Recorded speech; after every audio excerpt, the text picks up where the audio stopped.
और अब आपको उत्तर प्रदेश के बाराबंकी से बड़ी खबर बताते हैं, जहां 38 मदरसों पर कार्रवाई हो सकती है। अल्पसंख्यक कल्याण विभाग ने ये नोटिस जारी किया है और मदरसों की मान्यता भी रद्द की जा सकती है।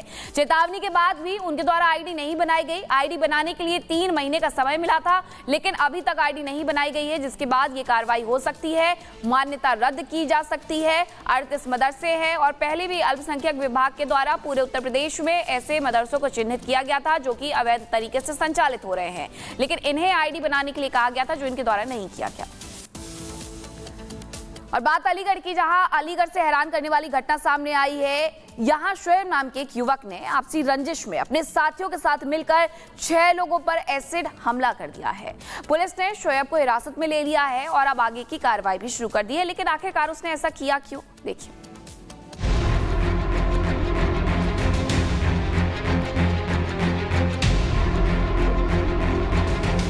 उत्तर प्रदेश के जनपद अलीगढ़ के थाना सासनी गेट क्षेत्र के कासिम नगर में आपसी रंजिश के चलते एक युवक ने अपने साथियों के साथ मिलकर 6 लोगों के ऊपर तेजाब फेंक दी। इस सनसनीखेज घटना के बाद पूरे इलाके में हड़कंप मच गया।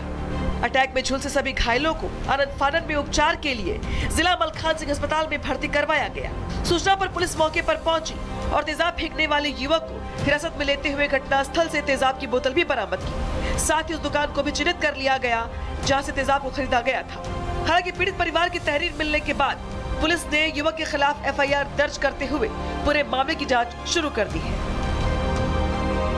दरअसल ये पूरा मामला आपसी रंजिश का बताया जा रहा है। यहाँ रहने वाले 2 पक्षों के बीच किसी बात को लेकर झगड़ा हो गया। इसके बाद मामला इतना बिगड़ गया कि एक युवक शोएब ने आपसी रंजिश मानते हुए अपने साथियों के साथ मिलकर दूसरे पक्ष के अयूब सत्तार के परिवार के 6 लोगों के ऊपर तेजाब डालते हुए हमला बोल दिया। आपसी रंजिश में तेजाब से किए गए इस हमले में घर की महिला समेत कई लोग बुरी तरह से जख्मी हो गए, जिसके बाद अफरा तफरी मची और पूरे इलाके में दहशत फैल गई। युवक की ओर से तेजाब फेंके जाने की घटना की जानकारी आसपास के लोगों ने पुलिस को दी। हालांकि राहत की बात यह है कि फिलहाल सभी घायल खतरे से बाहर हैं और स्थिति बेहतर बताई जा रही है। पीड़ित और आरोपी दोनों ही एक समुदाय के हैं और दोनों के बीच पहले भी कई बार विवाद हो चुका है। फिलहाल पुलिस ने आरोपी शोएब को हिरासत में ले लिया है और शोएब से पूछताछ की जा रही है। इसके अलावा अन्य आरोपियों के लिए भी लगातार दबिश दी जा रही है। उधर पुलिस घटना का सीसीटीवी भी खंगाल रही है ताकि घटना के वक्त क्या हुआ इसका पता लग सके। Bureau report, Republic Bharat.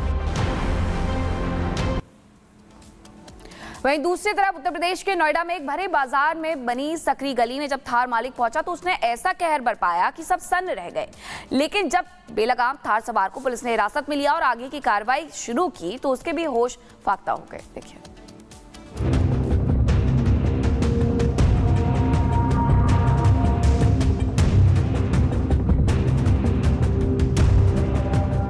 बेलगाम रफ्तार, थार का कहर और अब पुलिस करेगी पूरा हिसाब।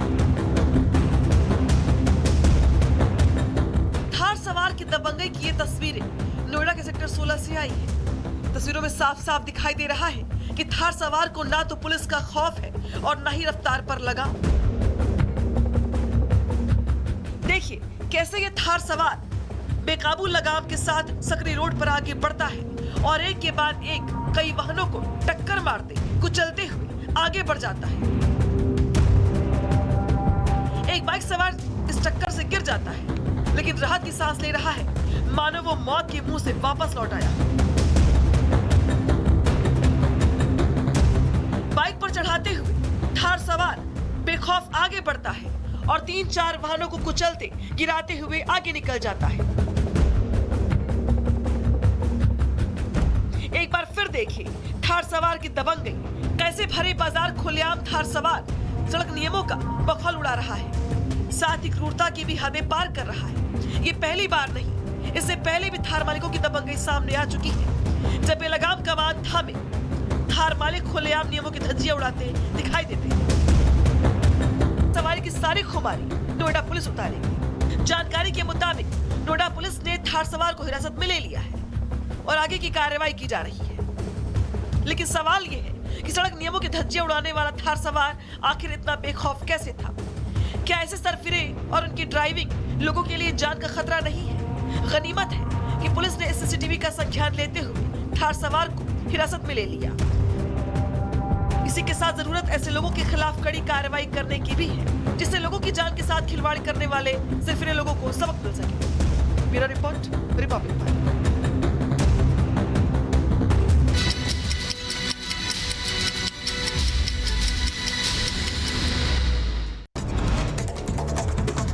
दो दिनों की मॉरिशस यात्रा से भारत लौटे पीएम मोदी। मॉरिशस में पीएम मोदी को मिला सर्वोच्च सम्मान। दोनों देशों के बीच 8 समझौते पर बनी सहमति। मुजफ्फरनगर में पुलिस और बदमाशों के बीच मुठभेड़। जवाबी कार्रवाई में बदमाश आदिल गोली लगने से घायल। बदमाश के पास से चुराई गई रिवॉल्वर और कैश बरामद।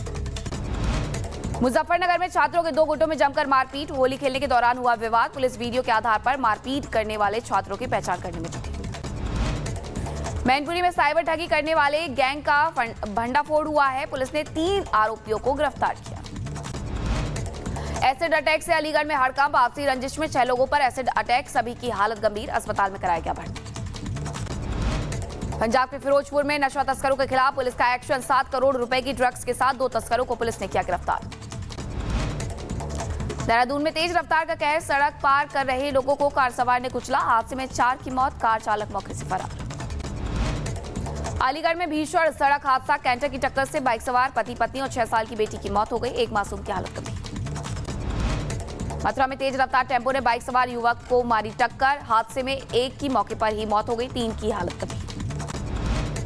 ग्रेटर नोएडा में समृद्धि ग्रैंड एवेन्यू सोसाइटी के मार्केट में लगी भीषण आग। कड़ी मशक्कत के बाद आग पर काबू पाया गया। किसी के हताहत होने की खबर नहीं। आगरा में टाइल्स से भरा ट्रक अनियंत्रित होकर के पलटा। ट्रक पलटने से लोगों ने लूटी टाइल्स। आगरा मंडी के पास हाईवे पर हुआ हादसा। वो होना चाहिए किसी भी भारतीय को, वो किसी भी धर्म से आए, जाति से आए, किसी भी संप्रदाय से आए, किसी भी प्रांत या भाषा से आए। तो मैं ये कहना चाहता हूं कि औरंगजेब की कब्र तोड़ने की कोई जरूरत नहीं है। आप उस पर शौचालय बनवा दो। स्वच्छ भारत मिशन चल रहा है। हम आजकल पूरी तरह से अपने इकोसिस्टम को लेकर बहुत जागरूक हैं।